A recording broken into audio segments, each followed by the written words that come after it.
No quiero cosas materiales que no sean parte de tu cuerpo. No quiero mujeres sin cerebro. Celebro la victoria entre tus piernas y allí me encuentro conversando con tu conejo. Quiero tu lengua en el esófago de este vago. Puedo hacer magia en tu cama y sin ser un mago. Bendita cama, único lugar donde me siento libre. Será nuestra selva donde tú y yo seremos tigres. Quiero ingresar en tus pechos y entrar en coma. A quien le resulte ofensivo que nos la coma, pues paso hambre como un mendigo.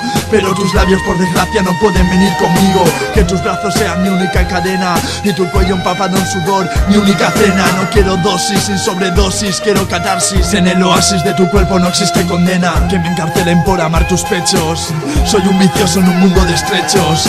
Soy un desecho social entre tus senos. Soy un alma inflamable como el puto queroseno.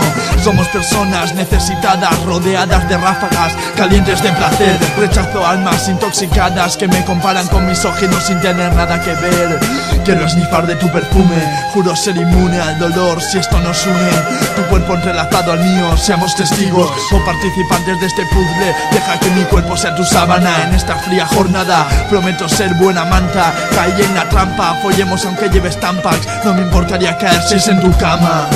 No voy a jugar contigo, no eres un juguete. Juguemos juntos y la cosa promete. Al acabar no voy a decirte vete, sino quédate un poco más y hagámoslo otra vez. Quiero hacer barbaridades contigo. La experiencia siempre ha sido mi más mejor amigo. Escucha lo que digo, que no van coña. Quiero comerte el coño, si no mis ojos lloran. Que le follen al físico, quiero neuronas. No son las tetas quien te hacen mejor persona. No quiero chica, tu mente inculta. Al acabar cigarro y una charla adulta.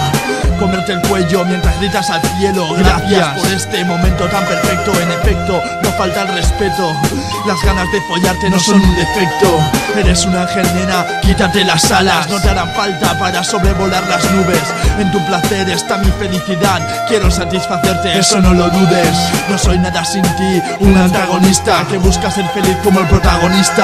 Un artista no en el micro, sino en la cama.